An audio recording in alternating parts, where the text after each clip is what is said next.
yourself short. Stop it. Stop. Please.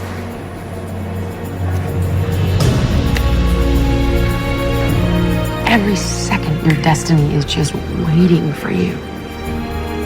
Waiting for you to show up. Waiting for you to be ready to embrace it. Ready to work out? I'm ready. I know you're tired. I know you're hurting. And I wish I could say something that was classy and inspirational. You can do it! But that just wouldn't be our style. Welcome to Project Reclamation, where you rebuild, re-energize, and reclaim your life. All right. You recording, man? We're recording. Wow. Welcome to another private record with Tim. B-sides with Tim and Steve. Yep. Tim and Steve B-sides. Hey, man, here's what it is. I want to try something different because I know that a lot of people have heard about us. A lot of people have talked about, a lot of people have heard us talk. Just talk at them. But I actually want to talk to you. Because I feel like, all right, just off the top of my head, a lot of people may see the pictures and a lot of people know your story, learn your journey, and they might know a little bit about it. But I just want to know from you directly because I don't think we've had a conversation like this. And if we have had a conversation like this, it certainly has not been made public until now. So, bro, I got to be honest with you. You told me, Liz, it's been over a year, and you've made huge strides in your weight management, weight loss, weight control. Sure. And you look, yesterday we were looking at a photo that we took from Seattle, Washington. And that was over a little year ago in front of the Space Needle. Shout out to you, Space Needle. Yeah. And you said, oh my God, I've lost 180 pounds since that. And I was like, well, oh my gosh, I'm at 180. All muscle, by the way. All muscle, 0% body fat. But and I was like, oh my God, I can't imagine you losing a whole Steven, but you've done it. And you've done it, obviously. You had, what kind of surgery did you have, man? Gastric bypass. Yeah. Now, for some of those people that don't know, I got a friend that's listening that's so interested in what you have. You know what I mean? What is it? Tell me, describe the process about, like, how did you even get to that stage? What was it? Describe, when you were a kid growing up, I remember you always being in football, always being like, not making fun of you, okay? This isn't like a fat shaming thing. This isn't like a big shaming thing, but you were always like a bigger kid. Yeah. You were always a bigger kid. I've known you since 7th grade. I was in 8th or you were in 7th or whatever, you know what I mean? So we've known each other for a long time. I've had the chance to see you all throughout. But yeah, just describe to me, hold on, like, what was it like growing up as a kid? Obviously you were a little bit bigger, but you were always in football. I was big, but I was always athletic. I got made fun of sometimes, but you didn't let that bother you? No, not at all. You were never like, oh, man, they made fun of me coming home.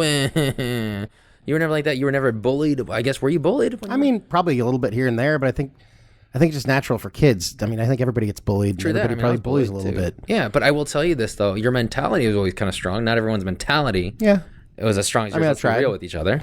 Yeah. And sometimes people can certainly crumble underneath that bullying. Absolutely. Unfortunately, you see the consequences of that. But you were always like, you had a good family, whatever. I did. I had a great family. System. Now, were you ever like, was that always like a thing in the back of your head though? Like, oh, I want 6-pack abs. I want like. I always tried to work out, and I think it was kind of like the last few years that I really kind of got too heavy.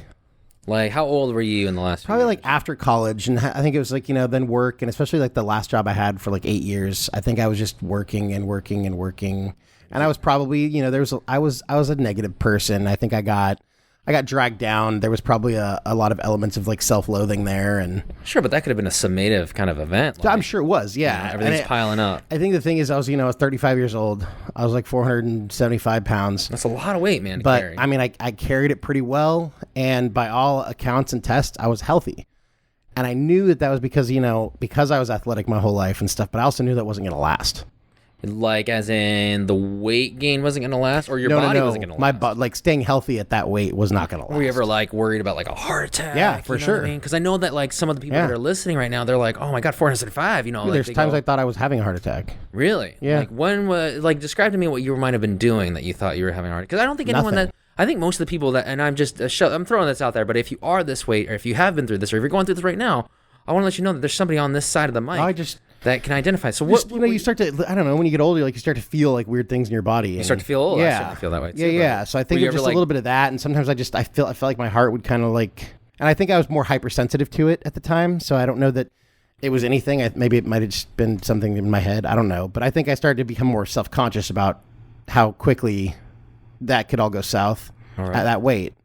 All right. Yeah, sure, for sure. Because I think people like who are, I got a friend named Kenny, super interested in your story. And he obviously had a friend that was also like overweight, like, you know, in that sense, very, very in a dangerous kind of condition. But I think he did something different, you know. He didn't have any kind of surgical procedure. But with you, one of the things is that, like, I don't know. I mean, I don't think anyone can imagine that weight. And only, like, in this conversation, only you're the one who can kind of, like, give a shed light on that. Because I can't imagine what it would be like to be 3 times nearly. Well, and I mean, weight. you mentioned, like, doing surgery, not surgery. I mean, I think you can do it either way. I know some people think of it as cheating. It's definitely not cheating. I tell you what, it's been... Because they make you go through a whole kind of shebang of boo before I had to you lose 60 pounds beforehand. You don't just show up at the doctor's office. Yeah, you that don't day they don't and be like, take "What's the up?" fat out of you. They just like, yeah, your stomach is small for a while, but you have to relearn how to eat and how to drink enough water, and then you have to deal with all kinds of different, you know, struggles, and, That's right. and there's been a ton of them. All right. And it's been a whole big fucking learning experience, and now just things are a little bit different. Like, what was your hardest part before surgery, pre-surgery? What was your hardest part? Was it just staying away from snacks, or was it just keeping like, what was it, man? I mean, I made confidence. I don't know. I mean, I think that the hardest part is that just to get started. Once you start seeing results, I think it gets easier. Did you ever go through like yo-yo periods where you'd see results, but then maybe you got on a huge thing of work, a huge bender at work, and then you're like, oh, fuck. Not really, because at the time, honestly, like really October to December, I was unemployed. I didn't have a whole hell of a lot to do besides just lose weight. That's right. Oh, that's right. Man, because one of the hardest part, one of the coolest parts about you is that like, you have this, you know, we were just talking about Goggins, I know recently, but you kind of have this unshakable confidence here a little bit. Like other people, I feel like, and this is just the most unfortunate part, right? Once they get shamed about something, or once they feel like not so confident about something, they just kind of crumple. And that's okay. You know what I mean? Like that's what normal people can and would do under any kind of stressful situation, right? Financial, physical, emotional, right? They just kind of crumple. But I don't think you don't come from that same stock. Like I've known you, and I've been great friends with you for a long time, and I will tell you that I've known also people that have been in a similar like situation where they have a weight issue, right? Or they have a thing, and they just kind of fall apart. They just don't know how to like take care of themselves, and it's just like it's tragic. It's really because it's so self-defeating. But I think you've never been, to my understanding and to my visuals, right? And I'm not you. I haven't spent a day in your shoes, but I mean, yeah, you've just never defeated yourself. I think it comes down, but I mean, like, you know, I could say I was defeated by letting myself get to that point. I think. Did you ever blame genetics? Were you like, oh, moms, dads, you know, like grandpa, grandma, whatever? Yeah, that's just a cop out. Okay. All right. No, but I guess sometimes people are now genetically. My family carries our weight really well. That could be a blessing or a curse. What do you mean by that? Tell me what you mean by that. I mean, we can no one knows your mom and dad. No, I mean we obviously no. But I just feel like everyone in my family just holds weight very well, so we could weigh a lot more than you'd think we weigh. Oh, so if I look at you and I think, well, that's you know, Papa Frick is 2 bills easy, but surprise, he's 3 or something. Exactly. Like that. Yeah. Okay. I totally get that. Yeah. Sometimes people look a little bit thicker, like, you know, some people are surprised by the way, like, what? I get that for sure. Okay, so I guess one of the things too is that like, what were some of the hardships that you felt like? Because I feel like you are so lucky right now because you have 2 different sides of the coin right now. Sure. What were some of the sides that you remember? Maybe like you would look at like a flight of stairs maybe, or some shoes, and you're like, man, those shoes aren't going to work for me, or I need boots with huge ankle supports because my ankles are always hurting. Like, is it something like that? Like, I mean, one of the things that I want to provide to our listeners too is always perspective, right? Perspectives of success. So when you say like, oh, every day was tough, I want people to know how tough it was. Like, you know, I want people to know, like, I can tell you how tough it was being a minority in pretty much an all-white community, if I would have considered that tough. Yeah, well, I mean, it was like, I mean, I'm in sales, right? So like sometimes, you know, you gotta climb up a flight of stairs to go into the office. Sure. I'd climb up a flight of stairs and I would just be out of breath trying to like talk to somebody. Sure. I would sweat all the time. I was always sweating. Oh, that was horrible. ABS. And then trying to find clothes that fit. Oh my God. And then like you got to go shopping at like a big and tall store. Like that's fucking embarrassing. And it's like you don't get to wear what you want. You get to wear what is available. That must be so hard though, because I shop online, right? Who doesn't shop online? Yeah. Right? Well, I mean, and that's once you find a couple of things that you like and you know what sizes of what brands you wear, then, you know, I think that's actually a good thing though, to be able to do it online. But you never looked at your world as like limited, like, oh, no, I totally did. Like I couldn't walk into a normal store. I couldn't walk into a Walmart and buy a pair of shorts. I couldn't walk into a whatever, Macy's or whatever. Well, at your biggest size that you can remember buying a pair of pants that big or whatever, however which way you like to wear them. What was your waist size? 54. 54. No, that's quite large. I mean, that's a large one, I would assume. Yeah. Oh my gosh, I don't know what if you're a female listening to this podcast and you're thinking, I don't know how big that is. I don't know. I mean, I think it's like 54 inches around, isn't it? Isn't that? That's exactly what it is. Yeah. Oh, okay. Now, I guess preparing for your surgery, did you ever think like, oh, this is it? This is like my golden ticket? Or were you like, no, this is just the beginning of work? Like, how was your mentality even like? Well, I had a friend who had it. Okay. And she was kind of, I talked to her a lot about it. Sure. And I mean, it was just. Were you ever scared, by the way? I mean, were you ever like, oh, what is this? What is this? The only time I was really scared was when I was prepping for surgery. And I had this very strong feeling to run away. Oh. When they're like, here, put on this robe, get all ready. Surgery, y'all. I mean, like I always tell people. Like, I think you came in like right after that happened. Oh, that's right. Yeah. I don't know if I calmed you down any, but I certainly was there. And then it was Chipper McGee. I remember them wheeling me to the OR, and then I woke up in the recovery room. Damn. Now, would you ever, if somebody else was to talk to you, like, like they were gonna get this surgery and they needed to talk to you as well, what would you tell them right now? It's a lot of work. It's a lot of work. It's not an easy way out. It's a ton of work. It flips your entire life upside down. And if you're prepared for it, and that's really what you want to do, it's fucking worth it. But I think because you have to go to like some classes and stuff with other people and who are getting it. And I think the level of mental preparedness that you really need to have to go into it the right way it's high. And I don't know that everyone that gets it is that prepared. Wow. That's pretty, because I mean, I'm sure you've seen people in your classes and stuff like that too, or whatever. Yeah. And I don't know if you kept in touch with not really. Facebook or whatever. No, not really. Did you see somebody? And wouldn't as a listener, as a passive observer as well in this. What were the classes like? Did they go through like individual psychology kind of, or like counseling or something? I mean, no. You have to see like a psychiatrist once. And that just to make what do they ask you kind of in that situation? You know what I mean? Just a lot of like, I don't even remember. It was just like a lot of like, what triggers you to eat? How did you get this fat? Like, sure. Are you suicidal? Just like a general session. It's like an hour. Some of our listeners may never ever know what this is like. So I always want to get. But in the classes, it was more like just preparing like logistically. Like these are the foods you're going to be eating. Like this is how big your stomach's going to be. This is how much liquid you can take in at a time. Blah. So what are they telling you to stay away from, or what are they telling you bad foods? Well, there's certain things like high fat and sugar, and they give you a whole list of like foods that you're supposed to stay away from. Sure. I don't know. It's for me. It's weird because there's things that really fuck me up that weren't on the list. It just depends on the person. Yeah, no, for sure. I mean, I can eat salad all day long, but there's people who I can't even do lettuce because I just feel it sitting in my stomach. Oh, really? Yeah. Wow, that must be so interesting. Now, you obviously, the moment you got out of surgery, okay, what were you like the minute you woke up? Now, there's always a moment sometimes in the morning when I wake up, I'm like, oh, time to attack the day. All right, this is what I have to do. This is a brand new start. I always kind of give myself a little pep talk. Sure. Or, I haven't, knock on wood, I haven't been through any kind of major surgery. But did you think, what were your initial thoughts? My thought for you is that maybe you said to yourself, oh, man, if I placed myself in your situation, I would say to myself, oh, man, this is a second start now. It's a brand new start to something that, I'm going to head.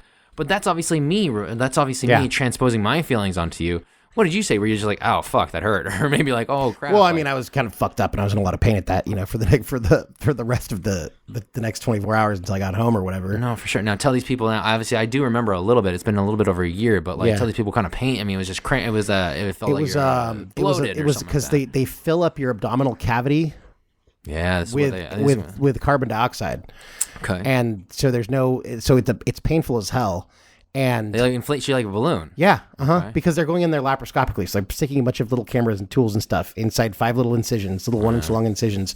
But to make room for them to see inside, they blow you up with air. And then eventually your body takes that CO2 and it just disperses it out through your skin. And, it takes a while, though. It takes a while. It takes a while. And the interesting thing is, and people think of like gas pain like in your like GI tract, but the gas isn't in your GI tract. It's just floating around in your fucking cavity. Interstitial space. Yeah. So it pushes on the diaphragm, and your diaphragm has a what is it called? Like a sympathetic pain connection to your right shoulder. So like, you know how when people, so the heart has a similar thing to the left shoulder. So you know when people are having heart attacks, they feel that same pain in your left shoulder. Well, when your diaphragm feels like it's in distress, you get the same thing on the right side. Yeah. And so I had that a ton, and it was a horrible. How long did that last for, Mike? Probably about 24 hours. And then it got a little bit better, but the best way to get rid of it is walk. So I literally spent like an entire day just doing laps around the fucking you get that circulation flowing and going. Yeah. And that's Well, how just it because moves. laying down hurt too much, and I couldn't sleep, so I just fucking walked. Now, sometimes I will tell you this. Now, this compares nothing to it, but I've been uncomfortable in my GI tract before. You know what I mean? And it's not going in your GI tract. But if you do feel like that kind of gas pain, where you feel like that oversense of bloating, man, it is just uncomfortable. Man, you cannot find a position to make yourself more comfortable. And if you had to walk for 24 hours, you know, or just to kind of move and groove and just kind of take your eyes off the pain, because sometimes there is no medication. It's not like you can get morphine for it or something like that, you know, even though I don't know if it would necessarily hurt, but you can't take any kind of pill for it or anything like that. It literally is just pressure associated kind of pain related to, you know, the stimulation of your nervous system, you know, in a very, very different kind of fashion. And it's just uncomfortable. It's not like a stabbing. My understanding, it wasn't a stabbing kind of pain. No. You looked uncomfortable. It was so uncomfortable. So even for that 24 hours, it was almost like, oh. Well, they never really told me about that. I knew a little bit about that from my friend, but like that was like, well, that would have been nice to know, guys. And I'm going to throw this out there. Maybe your doctors didn't tell you about it because they just didn't know about it because they haven't experienced themselves. Maybe. And then at that point, you know, you could only drink and eat like an ounce at a time. That's right. I remember you drinking the ounces at a time. Yeah, I had those little ounce cups, and then you could only eat like protein shakes and like Greek yogurt for the first like week. Golly. You're on like a liquids only diet, and then after that, you can kind of like do like pureed foods, and then eventually get into solid foods. And like now I'm like where I can pretty much eat most things. Some things sit better than others, but it's like, like when we sit down for a meal, I'll eat like a quarter of the food there, and then I'll eat the rest later. Yeah, I remember that. You like saved meals. I think we would I think the first time we ever kind of went out to eat or Hawaiian do anything food? like that, it was probably Hawaiian food. And that was probably 4 or 5 months later, 6 months I later. think that lasted be like 5 meals. I know. That's why you honestly say, and that's why I honestly believe it, like now more than anything, just like reflecting back on it, is that you're right. It is not an easy fix. It is no magic bullet. No, not at all. Like, dude. No, I think it gave me the ability to get it done faster than I could have any other way. Sure. Do you rethink food now? Do you like look at like a pizza and be like, ugh, I don't need any of that, you know? Or do you look at some, I guess, I don't know, do you look at like a salad and be like, oh, or do you look at like some simpler foods and be like, that's easy to digest, and it like also It's not so much about feels easy to digest. I mean, that helps a little bit, but I think I'm finally at the point where like, I mean, I was kind of physically forced myself to learn how to do portion control. Sure. So yeah, I try to eat healthy, and there's sometimes when I don't. But the cool thing is, like, you know, if I want, like, if I'm craving a chocolate chip cookie, I can have like a bite or two of a chocolate chip cookie and then be more than satisfied. Whereas Tim, a year and a half or 2 years ago, if he had a chocolate chip cookie craving, he could have eaten like a box of chocolate chip cookies. You just sat down, would you ever sit down into sitting and eat a box of chocolate chip cookies? Or is that just, Sweets have never really been my thing. Okay. That was just my example. What was like something that was your biggest like weakness in your Pizza. Pizza. I could eat a Everyone's fucking shit weakness. ton of pizza. Like fucking, you were like a Ninja Turtle or something Yeah. like that. You just Yeah, like I mean, I could probably eat 2 pizzas to myself at what are we talking about? Domino size, mediums? yeah, like Domino's larges? medium, the $5.99 ones. You know? So you just crushed Thin 2 crust. I don't know. All right. No, I mean, shoots. 2 of them, no problem. 2 of them, no problem. Yeah, maybe And then some- would you wash it down with what? Like, what was like the meal that you would kind of go Washing it down with the soda. See, that's never really been my thing. 'Cause sweets, I yeah, mean, I there's get been times in my life when I probably drank too much, but like alcohol. But, Sure, I get But no, I mean, I haven't drank soda in years. I mean, occasionally I'll have a sip of something, but I mean, there was a lot of beer and stuff, but I never really drank my calories except for with alcohol, But no, it was a lot of. Sweets. I've never really had that much of a sweet tooth. I mean, Now, there's talking certain about things this, it's okay. You don't I feel really any like, I love cheesecake. Could I eat a whole cheesecake? Probably, or I used to be able to. Now, you're okay talking about this. I don't want our listeners thinking I'm beating up on you or doing anything like that. It's One of fine. the biggest things I want people to know is like I want people to know your struggle here a little bit because Yeah. I've seen you struggle, and unfortunately, what I want to let people know too is that I may have seen you struggle physically, you know what I mean? But like emotionally, you've always been so solid. Like it baffles me because I think I've cracked under lesser things, lesser pressures, lesser worries, lesser kind of painful things. I've cracked under like kind of issues like that. and I've always been like, oh, I'm so sad, But I will tell you this: you've always been so emotionally strong, like mentally. You're just like you're locked in all the time, and I don't think this stuff. I as an outsider, I always think no, some of stuff like doesn't phase you. No, I just hide it really well. Well, and yeah, I mean, dude, you might have been a master at that, But Well, I think you were a this great particular master one, at I think it making just stuff kept me so busy doing it that I didn't really. I mean, there's a lot of people who have, emotionally, things were going well, and then I'd have a plateau, and I just kind of fix something, and I don't know that I never. There's people who like get sad, like, oh, I lost my best friend. Yeah. And then it could be. And I think it's comforting to be fat because you can blame a lot of things on it. Like, well, I don't have a lot of friends because I'm fat, or I don't go out because I'm fat. And then once you're not, then you don't have those excuses anymore. And I think that can be probably hard to deal with for some people. Well, see, but I think for some people though too, it's just like they don't have also that they don't build up that confidence sometimes, and it's hard to get confidence when you don't feel like your best or tip top. But I will tell you that once you when you get quote unquote not that way anymore, and you're the opposite, it's also probably hard for you to just kind of just go at it again because you haven't developed the skill set to just kind of go at it again like that. You know what I mean? Yeah. Were you ever worried about that? I mean, it's like coming from your perspective. Were you ever worried? What were you? I don't know. I didn't really worry about anything. I just knew what I wanted, and I knew I needed to get there. Yeah. And it was just, what was the hardest thing? Would you just like every day you were tempted by the pizza maybe, or tempted by the snacks? The temptation goes away once you have the surgery for at least a while. Before the surgery, were you just like, because I know you wanted to be. Here's the thing. I knew I wanted to get the surgery. And once my mind was made up about that, and I knew that I had to lose 60 pounds in 60 days to get the surgery, there was really no looking back at that point. Like I couldn't be tempted by anything. That's right. Yeah. All right. Dang, because here's what I want to know too, and this is just kind of on the top of my mind, and maybe it is on the top of your mind, with perspective. Yeah. Being in the driver's seat right now. What is something that you couldn't do then? If you can remember before December 22nd or whatever it was. What is something you couldn't do before then, any point in your life, that you can do now, or that was like the one thing that you were so happy go to a regular store and buy a pair of jeans. Oh, okay. So how about this? You said you were a 56. Yeah. At your 54, I think. 54 or 56 at your largest. 54 at your largest waist size. Well, what are you losing 180 pounds? A lot of weight. Congratulations. 40 or 42. Dang, that's a huge amount, man. Mm-hmm. That is a huge amount. My shirt or whatever you want to call it went from like a 5X to like a 2X. Do you ever did you get rid of all those clothes right now? You're like, I meant to. I don't know if I did save like one pair of pants and like a shirt, but I don't know that I did. God. Now, sometimes people have like this image in their mind about like, I remember going to school and I said, oh, as soon as I graduate, I'm going to have this big degree and I'm going to hang it up here and do all this stuff. Did you kind of have an image about what you really, really wanted? Maybe like, sometimes people do like those images where they hold up their old pants or something like that. Did you have, like, an image like that in your mind? Or no, you didn't even care for all that theatrics? No, I just wanted to get it done. You didn't even care about the theatrics? I wasn't really about the fanfare and the theatrics, yeah. I feel like that's such a unique part about your personality, is that you really, really just kind of go at it, and you don't, maybe that's like one of the more unique parts about you, is that you see that you need to do something, and you don't necessarily, I'm about a little bit of the show. I want people to see how far I've come. I want to show them everything along the way.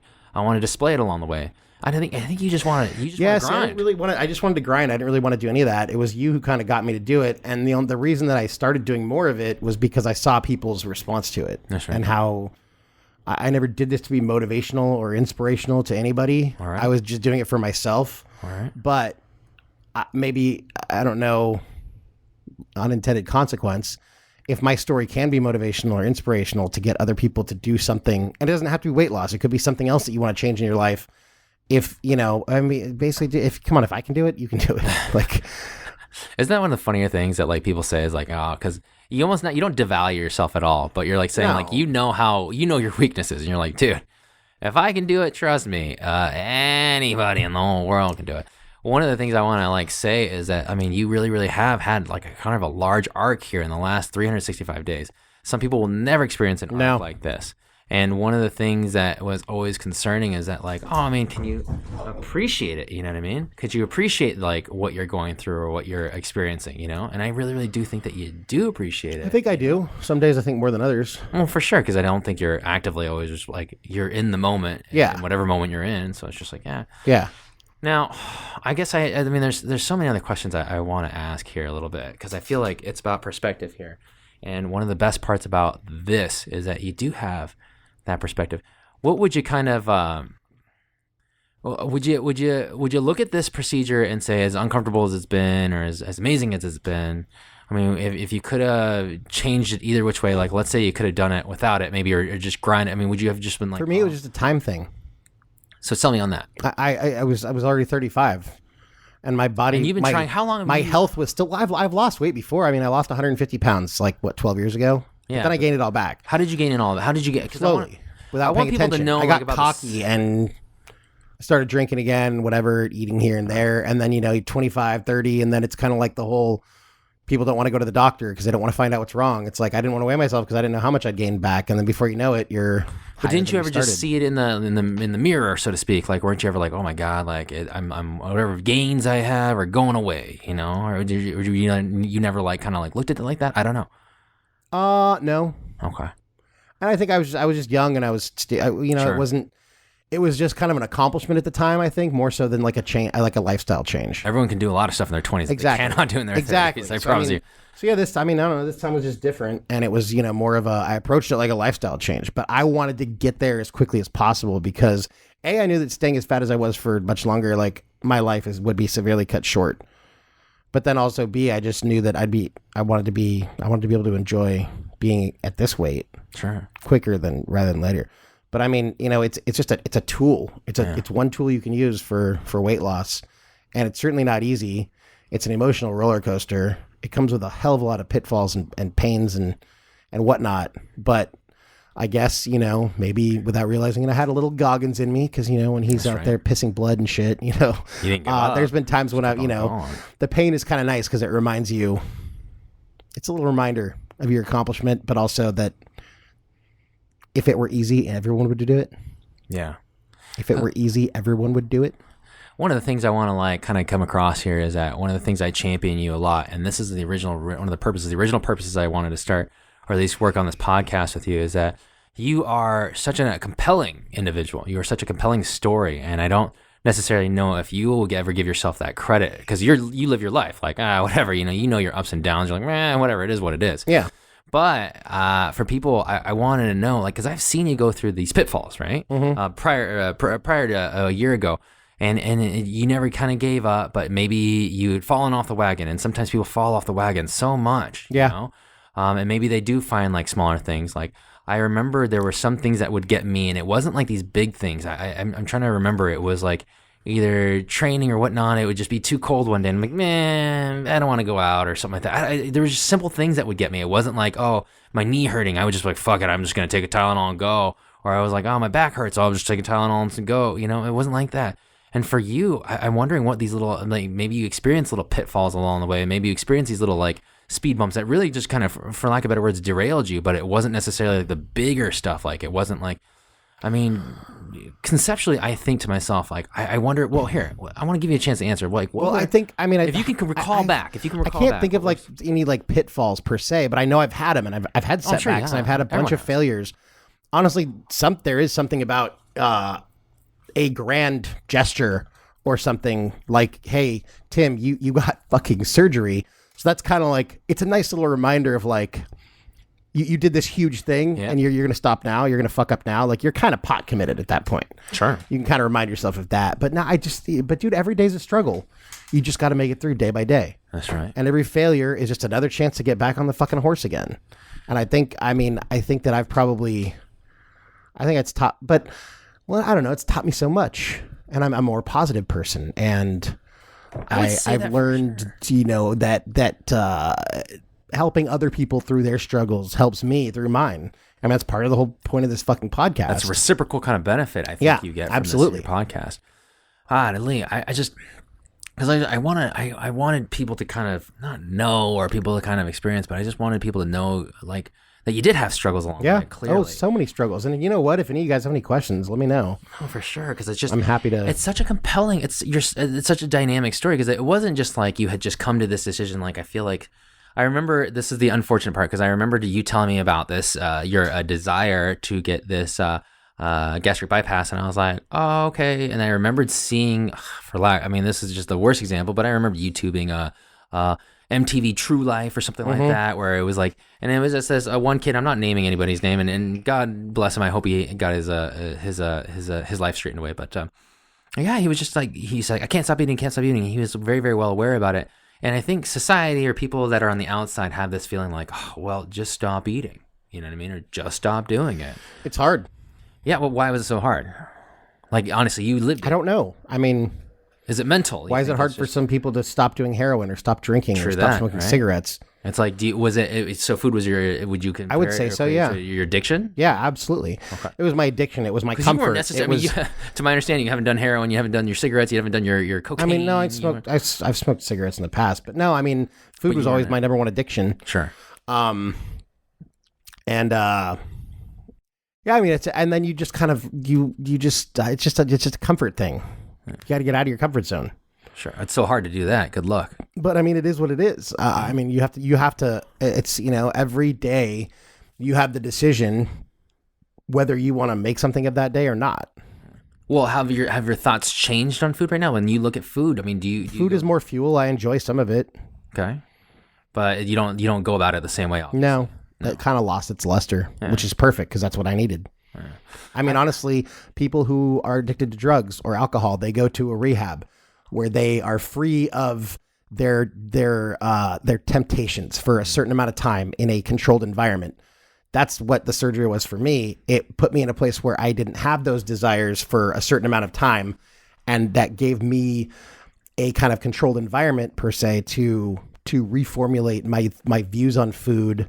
But also my views on, my own mentality, my own mental health. I think that, with I think just the fact that I just got fatter and I wasn't losing weight. I mean, there was, I was always trying to diet or not, whatever. But I don't know if it came from like the failure of that I couldn't do it, or if it was just the fact that I was just unhappy with how I looked or how I felt. Probably a little bit of both or everything. But I mean, there was a pretty strong self-loathing, and there was a very negative, and then I think it just, by doing something big and then getting it done, that just kind of opened up my world to all sorts of different things. I love it. Because sometimes I really, really kind of, I can't tell you, when you use that example of, people going to some drug rehab facility. I mean, I can't tell you how many times I've been in the emergency room and emergency department, and people will come up to me, and they're obviously on the throes of whatever high or low that they're on from status poster or their drug use. They go, man, I don't want to do this anymore. I don't want to do this anymore. It's fucked up my life. It's fucked up everything. And they're like trying to plead with themselves or their creator, like, please just get me out of these throes of like either which mania, either which mania or depression that I'm in right now, because I don't want to be addicted to this. I don't want to be a handcuffed to this, I guess, vice of mine. Yeah. And for you, it's like, I'm sure and the hope is that you're right. Like, how you said in your own terms, it's like, oh, it's lost a lot of luster for me. Well, and some of those things like, like a heroin addiction or I'm sure a heroin addict would love to have or extreme obesity. I mean, these are things that will kill you. But I think there's a lot of people who have things in their lives that they'd like to change that maybe aren't so extreme. But I was watching something or listening to something, and I heard a quote, and it was something along the lines of, I think they were talking about rehab or something, and there's like, you can't help the ones who need it. You can only help the ones who want it. And I think for me, it was just coming to that decision that I needed to do something extreme because I wanted to help myself. That's right. Now, when you look at somebody else, now I don't know, for some strange reason, I go on like some entertainment websites, and they always talk about one of these actresses here that I think it's on one of the more popular Fox shows or something like that, but they say, oh, she flaunts her obesity or she flaunts on all that stuff. Do you look at them and do you go like, oh, I wish that she, for her own health, for her, but she, and by the way, this actress is very, very comfortable being who she is, but I don't necessarily know what the whole story of it is. Like, I don't watch that show or whatnot. But do you just say like, oh, for her own sake, she probably would do this? I have mixed feelings about this one because I'm not into fat shaming or any shaming. Period. And I'm all for people being comfortable with who they are. Absolutely. And I like the whole, I'm beautiful the way I am thing. However, being someone who, I felt like I was in a very unhealthy state, I think there's a little bit of danger in that because you can be happy with who you are right up until you die of a heart attack. Oh, that's right. And also as celebrities, they're inspiring other people. And I think kids should be inspired to be who they are, but they should also be inspired to be healthy, to live healthy lives and stay healthy themselves so that they can stay around longer. Yeah. So that's where I kind of veer. I have kind of mixed feelings about it a little bit.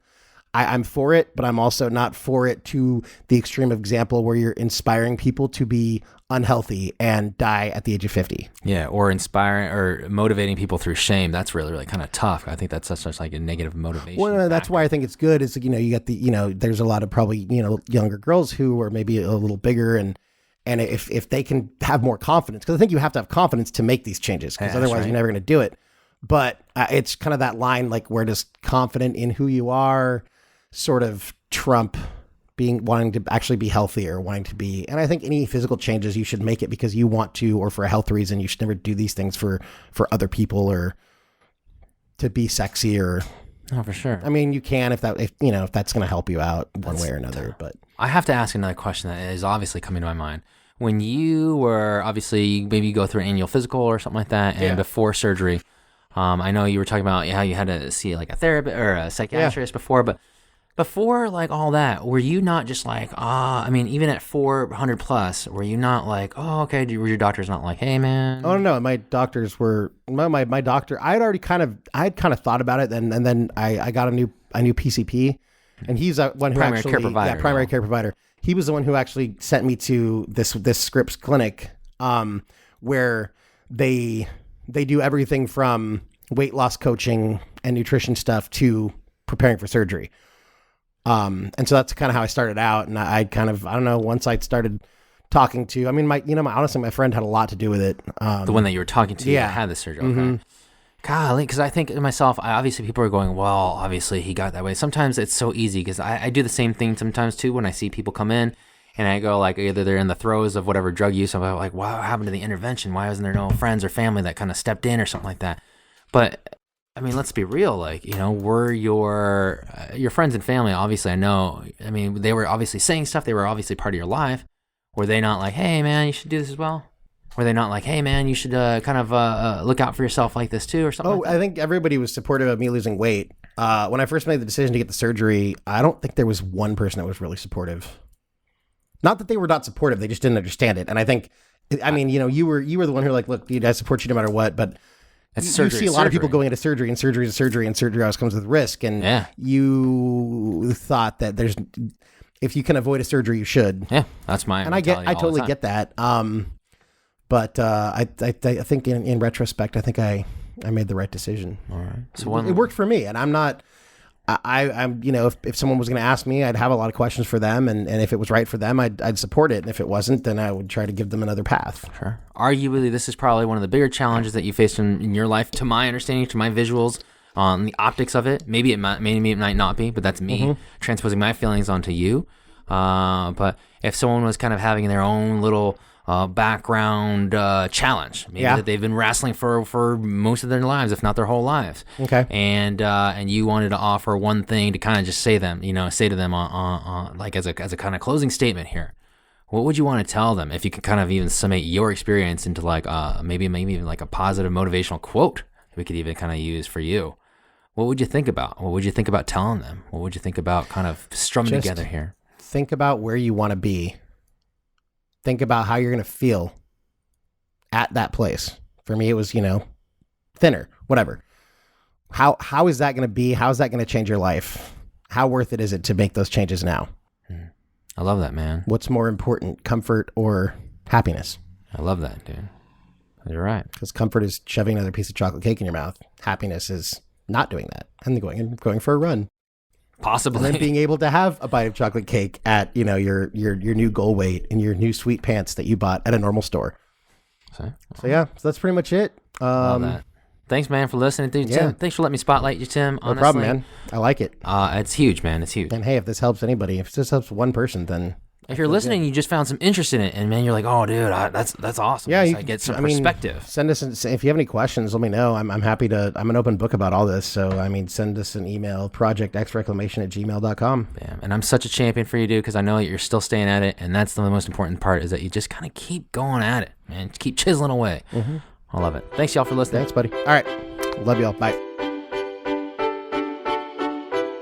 So what I believe you were trying to say is thank you.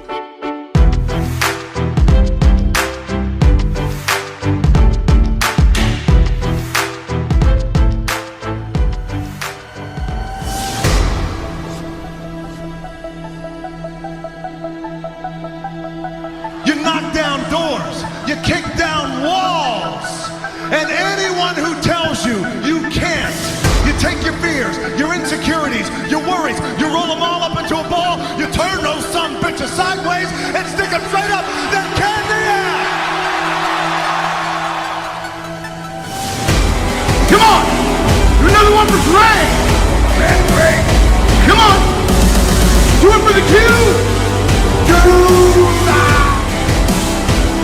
You know deep down inside, in your heart, in your soul, one-on-one, face-to-face, man-to-man, you know damn well you can't beat The Rock!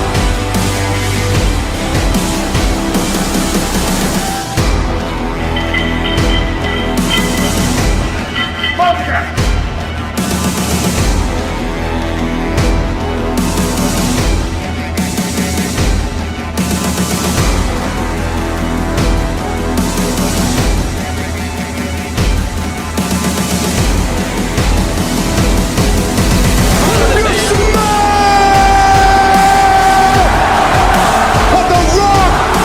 Is cooking.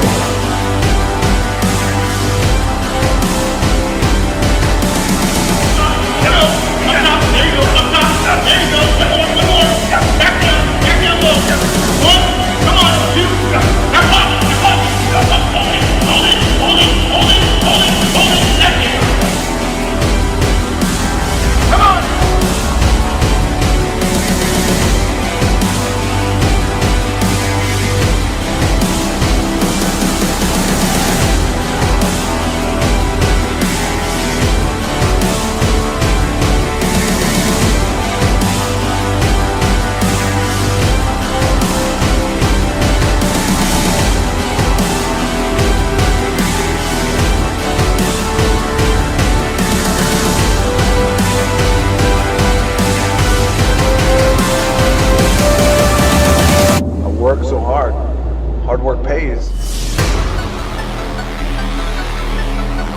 Every day for hours. I couldn't have launched myself with that type of mentality. That failure. Rising from that to say, it's not over for me.